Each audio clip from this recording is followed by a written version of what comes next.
अच्छा, तो मैं आपसे कह रहा था कि अमाइनो एसिड जो है ना, वो उसका एसिडिक ग्रुप पानी को H देगा और जो बेसिक ग्रुप है वो पानी से H लेगा। अब दो बातें ध्यान में रखो, अभी कुछ लोगों के ध्यान में एक कंफ्यूजन चल रही है कि सर पानी को H दे दिया, पानी से H ले लिया, तो उन दोनों के जवाब दे रहा हूँ। पहली कंडीशन जो अभिया को मैंने बताई थी वही मैं रिपीट करता हूँ।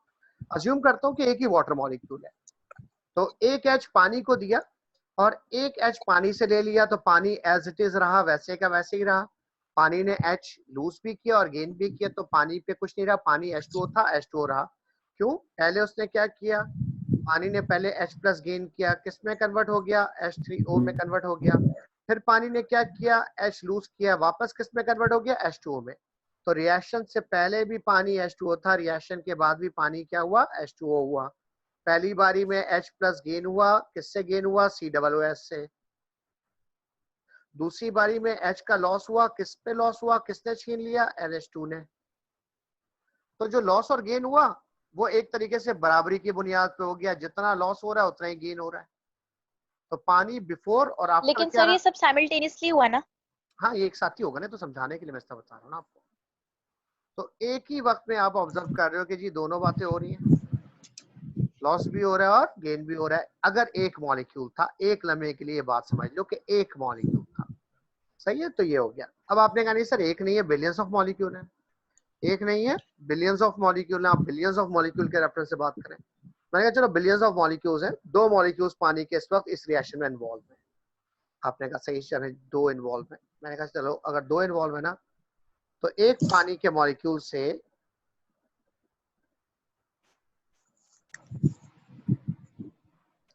N का जो लोन पेयर है वो H प्लस खींचेगा, एक पानी के मॉलिक्यूल से N का जो लोन पेयर है वो H खींचेगा। सही है, एक पानी के मॉलिक्यूल से H खींचा जा रहा होगा। आपने कहा सही चले, एक पानी के मॉलिक्यूल से H खींचा जा रहा है। मैंने कहा दूसरे पानी के मॉलिक्यूल को क्या किया जा रहा होगा? आपको अगर सर दूसरे पानी के मॉलिक्यूल को H दिया जा रहा होगा।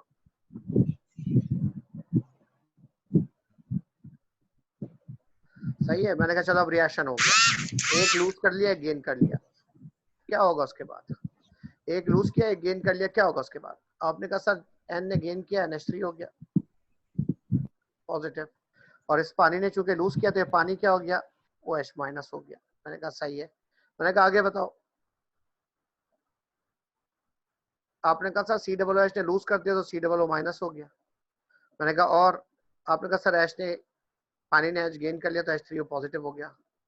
मैंने कहा ये बताओ इस वक्त इस पूरे कंपाउंड में जो चीज है इस वक्त कंटेनर में, बीकर में, इस पे नेट चार्ज क्या होगा? आप कहोगे सर नेट चार्ज 0 है, ये बेसिक ग्रुप है, इसको ये एसिडिक ग्रुप क्या करेगा, न्यूट्रल कर देगा। बेसिक ग्रुप OH होता है, एसिडिक ग्रुप H3O पॉजिटिव या H प्लस होता है, कैंसिल। और इस मॉलिक्यूल पे मैं पूछूंगा क्या चार्ज रहेगा, आप बोलोगे सर कोई चार्ज नहीं आएगा, क्योंकि अगर कंपाउंड के अंदर चार्जेस बराबर है, प्लस और माइनस बराबर है, तो नेट चार्ज 0 होता है। आप कहोगे सर इस पे तो कोई चार्ज नहीं आ रहा। कुछ बात समझ में आ रही है यहाँ तक? मैं सर बात सुने। बोले सर ये क्या कहते हैं, एसिड से आपने कहा कि हाइड्रोजन जो है वो जाएगा, लेकिन एसिड से हाइड्रोजन किस जाएगा? पानी में तो ऑक्सीजन है ना, ऑक्सीजन पे जाएगा ना, ऑक्सीजन पे लोन पेयर है, वो पुल करेगा H प्लस को, डेटिव बॉन्ड बनाएगा। पानी के ऑक्सीजन की लोन पेयर है, वो पुल करेगा, डेटिव बॉन्ड बनाएगा। सही है, जिस तरह दोनों तरफ ऑक्सीजन है तो दोनों तरफ ऑक्सीजन है ना, तो भाई एक तरफ ऑक्सीजन H खींचेगा और एक तरफ हाइड्रोजन है ना। देखो हाइड्रोजन, पानी का मॉलिक्यूल जो होता है उसके दो हिस्से ना, उसका जो पॉजिटिव पार्ट है उसको नाइट्रोजन खींच रहा होगा और जो नेगेटिव पार्ट है उसको कार्बोक्सिलिक H प्लस दे रहा होगा।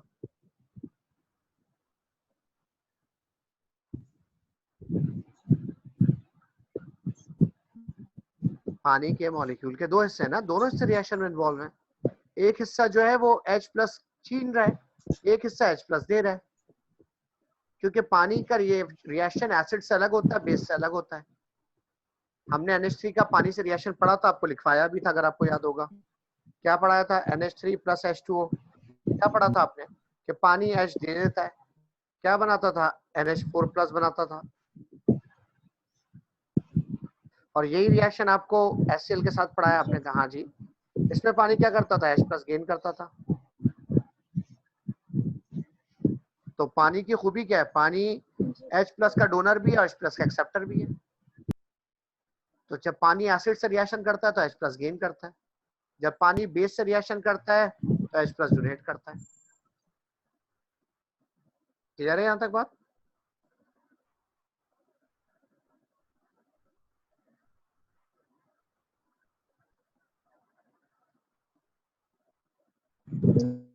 जी सर।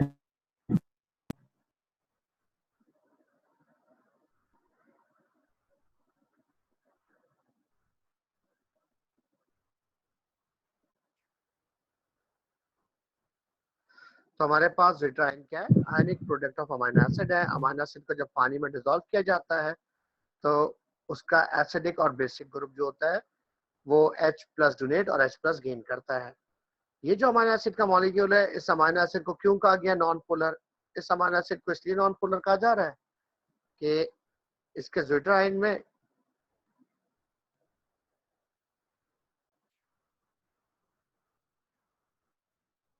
कोई भी नेट चार्ज नहीं होगा। इसके ज़िट्राइन में कोई भी नेट चार्ज नहीं होगा, यानी टोटल चार्ज नहीं होगा। No net charge, there is no total charge on the sign. अगर आप चार्जेस को ऐड करोगे, सम तो करोगे एक तो तरीके से सर जितने भी अमीनो एसिड्स होंगे उन दोनों में यही ग्रुप्स होते हैं ना लाजमी, तो फिर सारे नहीं नहीं जो नहीं होते हैं हम उनको तो नॉन पोलर नहीं लेते ना। नहीं, अभी हमने कितनी टाइप डिस्कस की थी? 3 टाइप सही की है। थी। पहले वाली क्या थी? Non polar. Sir non polar थी। सही है, ये नॉन पोलर की एग्जांपल दी मैंने आपको, समझ में आ गया, ठीक इसने है। ज़िट्राइन बनाया। अब यहाँ पे आप कहते नहीं सर मेरे पास तो दूसरी एग्जांपल है। पेपर में एग्जामिनर ने कहा इसका ज़िट्राइन लिखे, उसने कहा जी राइट द ज़िट्राइन।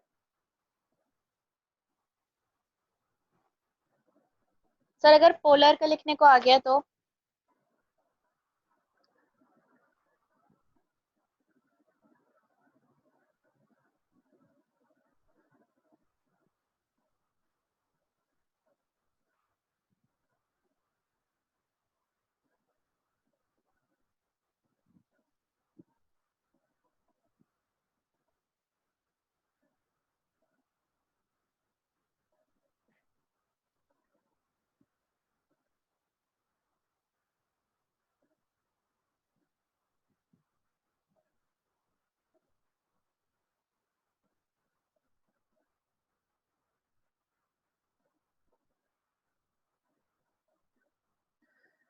अब उसने कहा दो अमीनो एसिड है, इन दोनों की इक्वेशन लिखे और इन दोनों की इक्वेशन लिख के आप एक्सप्लेन करें। ये दो अमीनो एसिड है, इन दोनों की इक्वेशन लिखे और इक्वेशन लिख के एक्सप्लेन करें। हमने कहा चलो जी इक्वेशन लिख ले, तो इक्वेशन लिख के आपको एक्सप्लेन कर देते हैं। तो पहले इस अमीनो एसिड को ले लेते हैं। NH2 है, CH, CH2 COOH है, COOH है। क्योंकि वीक एसिड है तो डबल हेड एरो आएगा। एसिड भी वीक है, बेस भी वीक है, तो डबल हेड एरो आएगा। नीचे वाली इक्वेशन को लिख रहे हैं। NH2 है, CH है, CH2 है, NH2 है, COOH है। वीक एसिड और वीक बेस है तो डबल हेड एरो आएगा। कहा कि चले जी इक्वेशन लिखें। आपने कहा सही सर बेसिक ग्रुप है वो क्या करेगा? मैंने कहा यार बेसिक ग्रुप एक्सेप्टर है। आपने कहा सही सर ये लोन पेयर है, खींचेगा पानी से H+, ये पानी को H+ देगा, ये पानी को H+ देगा। मैंने कहा सही है। क्या बचा? आपने कहा सर इसने पानी से H खींचा, H3N हो गया, चार्ज प्लस आ गया। COOH ने पानी को H दिया, sir COO positive minus. Charge N पे होगा ना। बेटा नेट चार्ज होता है और वो H पे आता है, तो किसी पे भी लिख दोगे इशू नहीं होता, आता है H पे। ओके।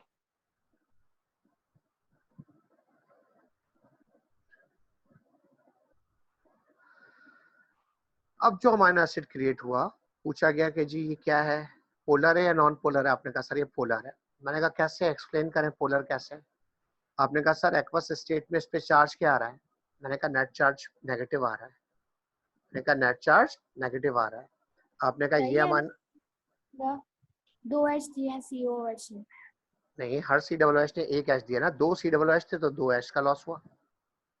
तो NH2 NH4 नहीं होगा? क्यों होगा? एक एन पे कितने लोन पेयर होते हैं? अरे नहीं सर, तो एक H कहाँ जाएगा फिर जो दूसरे CON ने दिया है? ये दे किसको रहे हैं एच और ले किससे रहे हैं एच, जरा ये बताओ। पानी को दे रहे हैं H। तो पानी का एक मॉलिक्यूल है, बिलियंस ऑफ मॉलिक्यूल्स है। सही है।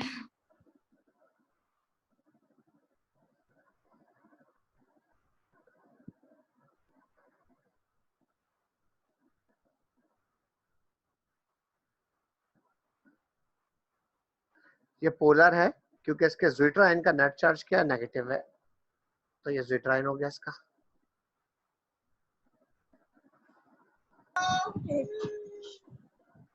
सर ये नेट चार्ज को आपने किस तरीके से देखा? नेट चार्ज इस पे पॉजिटिव भी तो था, मतलब जो रिमेनिंग चार्ज होगा। टोटल चार्ज क्या होगा, कितना प्लस है कितना माइनस है?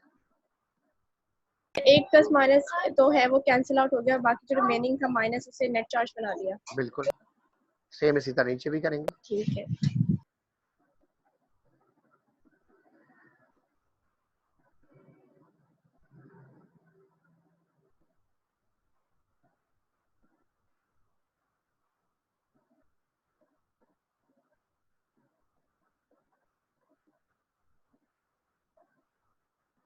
क्या ये भी पोलर है?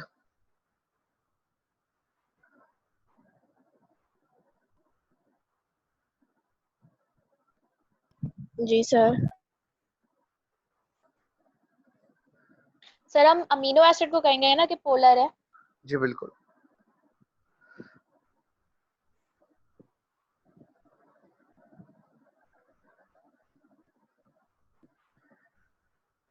तो अगर मैं पूछूं कि यार ये 3 अमीनो एसिड की एग्जांपल आपको कराइए, 3 ज्विटराइन कराए, एक ऊपर कराया नीचे 2 कराए, सही है? इन तीनों में से ज्विटराइन में से वो कौन सा ज्विटराइन है जो अट्रैक्ट होगा किसी प्लेट की तरफ? इस वक्त 2 एग्जांपल आपको नजर आ रहे होंगे। इस वक्त 2 ज्विटराइन की एग्जांपल नजर आ रही होगी, एक टॉप राइट पे नजर आ रही होगी, एक बॉटम पे नजर आ रही होगी मिडिल में। ये 2 आपको ज्विटराइन की एग्जांपल नजर आ रही है। मुझे बताएं इनमें से कौन सा ज्विटराइन है जो किसी भी प्लेट की तरफ अट्रैक्ट होगा? सर ये दूसरा नीचे वाला, ऊपर वाला क्यों नहीं अट्रैक्ट हो रहा? क्योंकि उसका जो नेट चार्ज है वो 0 है। नीचे वाला किस प्लेट की तरफ अट्रैक्ट होगा? नीचे वाला पॉजिटिव प्लेट की तरफ अट्रैक्ट होगा, क्यों पॉजिटिव प्लेट की तरफ अट्रैक्ट हो रहा है? क्योंकि नेगेटिव चार्ज आ रहा है ना उस पे टोटल। ये कहाँ पे अट्रैक्ट होगा?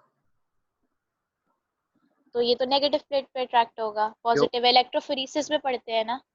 इलेक्ट्रोफोरेसिस, बिल्कुल। यहाँ तक बात समझ में आ रही है?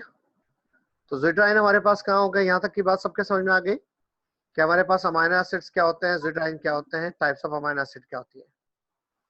सही है जी? सर आपने पॉजिटिव इसलिए दिया कि NH2 NH2 एक दूसरे को काट देंगे। कहाँ पे?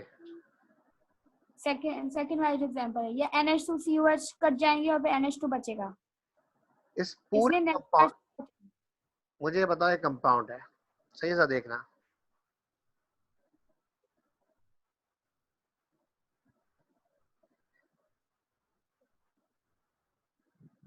एच पे चार्ज क्या होता है? +1। Positive G+1। कार्बन पे कितना होता है? +4। ऑक्सीजन पे कितना होता है? -2। 2 नेट चार्ज कितना आएगा? -1 आएगा या नहीं आएगा? क्यों आया? आएगा सर। कैसे निकाला? इंडिविजुअल पता चार्जेस नहीं को सर। क्या किया? तो सर आप मतलब आप ये निकालना पड़ेगा, हमें इंडिविजुअल चार्ज से नेट चार्ज आएगा। नहीं, क्यों निकालना पड़ेगा? देख के आइडिया हो जाएगा हमें। एक नजर देखेंगे, 2 NH है तो हम समझ जाएंगे पानी में 2 पॉजिटिव आयन बनेंगे। 3 NH है तो पानी में 3 पॉजिटिव आयन बनेंगे। भाई NH2 ग्रुप हमेशा पानी में कौन सा आयन बनाएगा? पॉजिटिव। COOH ग्रुप पानी में कौन सा आयन बनाएगा? नेगेटिव। तो देख के हमें आइडिया हो जाएगा ना कि कौन पॉजिटिव बना रहा है कौन नेगेटिव। सही सर। सर मेरी बात सुनो, ये HCO3 एग्जांपल मुझे समझ नहीं आई, माइनस साइन कैसे आएगा इस पर? H पे कितना चार्ज होता है? H पे +1 सही। C पे कितना होता है? अच्छा 4 सही, ठीक है सर, ठीक है। सर आप तो पॉजिटिव लिखा है इस एग्जाम्पल पे। नहीं नहीं, सही सही समझ गए। सही है, तो ये हमारे पास हो गया। अब हम बात करते हैं कि इलेक्ट्रोफोरेसिस है क्या और क्यों यूज करते हैं।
किसी भी मिक्सचर से अमाइनो एसिड के मॉलिक्यूल्स के सेपरेट करने के प्रोसेस को, किसी भी मिक्सचर से अमाइनो एसिड के मॉलिक्यूल के सेपरेट करने के प्रोसेस को इलेक्ट्रोफोरेसिस कहा जाता है। Separation of two or more amino acid molecules by the conduction of current from a mixture of amino acids.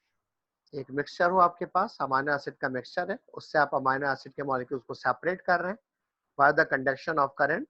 That phenomena, that process is called electrophoresis. Electrophoresis में हम क्या करते हैं, सेपरेशन करते हैं दो या दो से ज्यादा अमाइनो एसिड के मॉलिक्यूल का bye the conduction of current. सही है, करंट कंडक्ट करके। प्रोसेस होता कैसे?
हम क्या करते हैं कि सबसे पहले एक पीस ऑफ पेपर लेते हैं, एक ऐसा पेपर लेते हैं जो कि आप समझ लें कि फिल्टर पेपर का एक पीस है। फिल्टर पेपर के एक पीस को लेते हैं और उस फिल्टर पेपर के पीस को सोक करते हैं बफर सोल्यूशन में। अब बफर सोल्यूशन में सोक करने के बाद उस फिल्टर पेपर के पीस के ऊपर सैंपल को प्लेस कर देते हैं। अब वो गीला, अच्छे तरीके से गीला मॉइस्ट हुआ हुआ पेपर है, बफर सोल्यूशन से मॉइस्ट हुआ हुआ पेपर है, उसके ऊपर सैंपल रख दिया गया है और उसको बैटरी के टर्मिनल से कनेक्ट कर दिया गया है। एक तरफ बैटरी का पॉजिटिव टर्मिनल है और दूसरी तरफ बैटरी का नेगेटिव टर्मिनल है, और ये पेपर आपने रखा हुआ है और उसको बैटरी के पॉजिटिव टर्मिनल से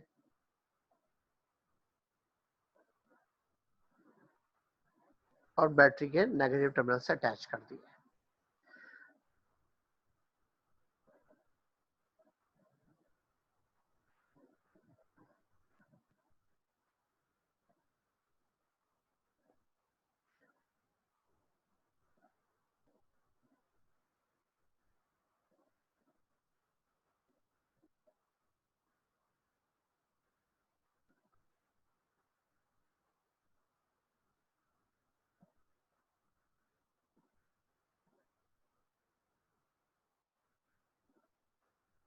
फिर हम करंट कंडक्ट करते हैं 50 volt DC current. 50 volt DC current conduct करते हैं। जाहिर सी बात है, बैटरी मैंने क्या दिया तो मुझे डीसी कहने की जरूरत नहीं है, क्योंकि बैटरी जो है या जो हमारे पास स्टोरेज होता है वो हमेशा डीसी करंट ही होता है। तो वो हमने 50 वोल्ट करंट सप्लाई किया, 30 मिनट से लेके 1 आवर तक करंट कंडक्ट किया इस पेपर से।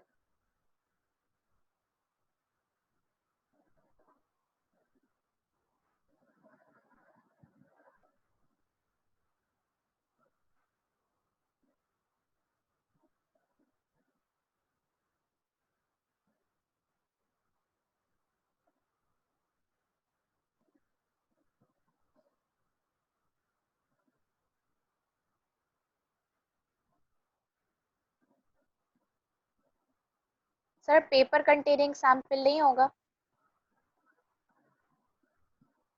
अरे यार, जुमला सही कर लेना, तुम तो एक जुमला लेके बैठ जाती हो। वही ढूंढ रहा था कहाँ लिखा है।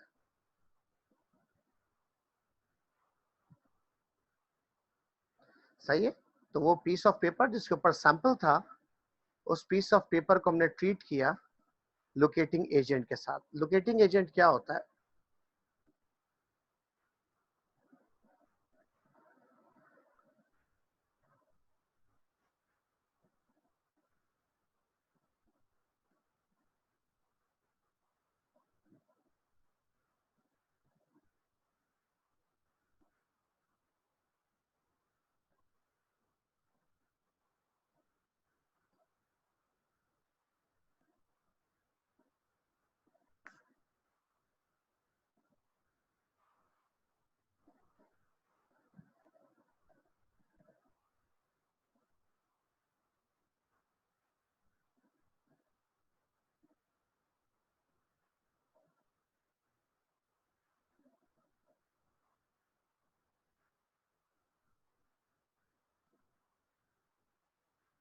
हम करते ये हैं कि करंट कंडक्ट करने के बाद उस पीस ऑफ पेपर को निकालते हैं और निकालने के बाद उसके ऊपर निन हाइड्रिन का स्प्रे करते हैं।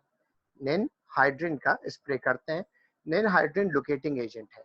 निन हाइड्रिन जैसे ही अमाइनो एसिड के मॉलिक्यूल से रिएक्ट करता है, टकराता है, अमाइनो एसिड के मॉलिक्यूल का पर्पल कलर अपीयर हो जाता है।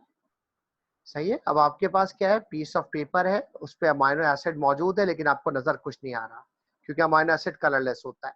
नजर कुछ नहीं आ रहा। आपने उस पेपर को ट्रीट किया, उस पर स्प्रे किया। किसका स्प्रे किया? निन हाइड्रिन का। जैसे ही निन हाइड्रिन का स्प्रे करेंगे, पर्पल स्पॉट अपीयर हो जाएंगे, पर्पल डॉट अपीयर हो जाएंगे। तो आपने कहा सर मैंने पीस ऑफ पेपर को स्प्रे किया, पीस ऑफ पेपर के ऊपर जैसे स्प्रे किया तो मैंने देखा कि कुछ स्पॉट्स अपीयर हो गए। तो यहाँ पे spot A, B, C appear हो गए। इसका मतलब ये हो गया कि the sample of amino acid is consist of या mixture containing 3 types of amino acid. इसके जरिए हमने ये बात अज्यूम की, हमारी अजम्पशन ये निकली कि सैंपल कंटेनिंग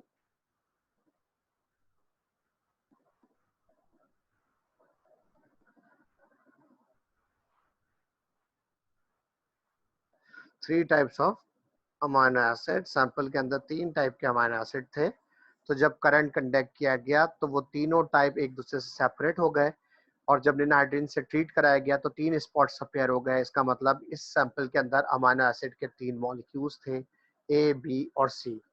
उनमें से ए जो था वो पॉजिटिव था, ए पॉजिटिव था क्योंकि ये अट्रैक्ट हो रहा था, सॉरी ए नेगेटिव था क्योंकि ए अट्रैक्ट हो रहा था पॉजिटिव प्लेट की तरफ।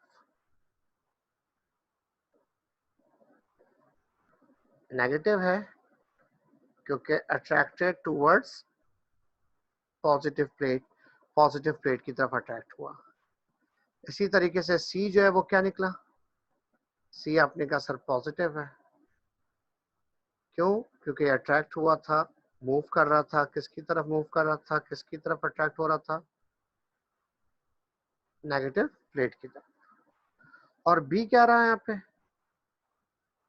न्यूट्रल था, इस पे कोई चार्ज मौजूद नहीं था, तभी वो अपनी जगह से हिला नहीं, ना प्लस की तरफ गया ना माइनस की तरफ गया। तो बी क्या हो गया, न्यूट्रल हो गया, अपनी जगह से मूव नहीं कर रहा, ना प्लस की तरफ जा रहा है ना माइनस की तरफ जा रहा है।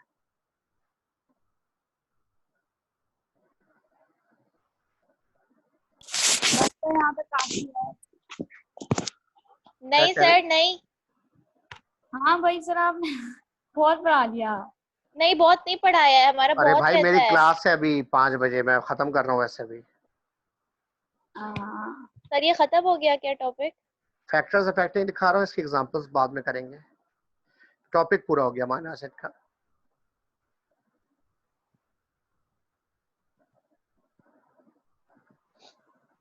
अब जो है इसको लिंक करना है सर डीएनए के साथ कल क्या न्यूक्लियोटाइड्स के पढ़ाएंगे? साथ।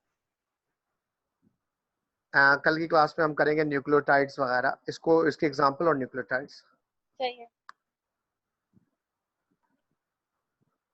फैक्टर्स अफेक्टिंग इलेक्ट्रोफोरेसिस, इलेक्ट्रोफोरेसिस पे जो फैक्टर्स अफेक्ट साइज, करते हैं, चार्ज कितना बड़ा होता है?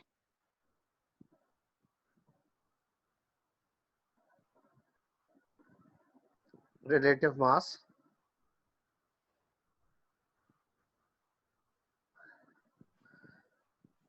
चार्ज, सही है। ग्रेटर मास, जितना हैवी होगा, देखो डिफ्यूजन का क्राइटेरिया होता है, जितनी चीज हैवी होती है उतनी लाइटर मूवमेंट होती है। तो अगर दो चीजें नेगेटिव हैं और एक नेगेटिव ज्यादा मूव कर रही है और एक नेगेटिव कम मूव कर रही है, तो आप कहेंगे सर जो नेगेटिव भारी है वो कम मूव करेगी, जो नेगेटिव हल्की है वो ज्यादा मूव करेगी। तो मॉलिक्यूलर मास बड़ा मैटर करता है कि चार्ज सेम है, दोनों पे -1 चार्ज है, लेकिन एक ज्यादा मूव कर रहा है एक कम मूव कर रहा है। तो -1 तो चार्ज दोनों में, दोनों को बराबर मूव करना चाहिए था, लेकिन आपने कहा नहीं सर जो हैवियर है इसका मॉलिक्यूलर मास ज्यादा है, इसकी मूवमेंट उतनी कम होगी। दूसरी चीज चार्ज, आपने कहा सर एक पे +1 चार्ज है एक पे +2 चार्ज है, तो +2 चार्ज है, ज्यादा चार्ज है, ज्यादा स्ट्रांगली अट्रैक्ट करेगा, ज्यादा मूव करेगा। +1 चार्ज है, वीकली अट्रैक्ट होगा, कम मूव करेगा। सही जी, ये यहाँ तक रख रहे हैं, कल की क्लास में फिर इसके आगे एग्जाम्पल से करेंगे। Thank you sir, Allah Hafiz.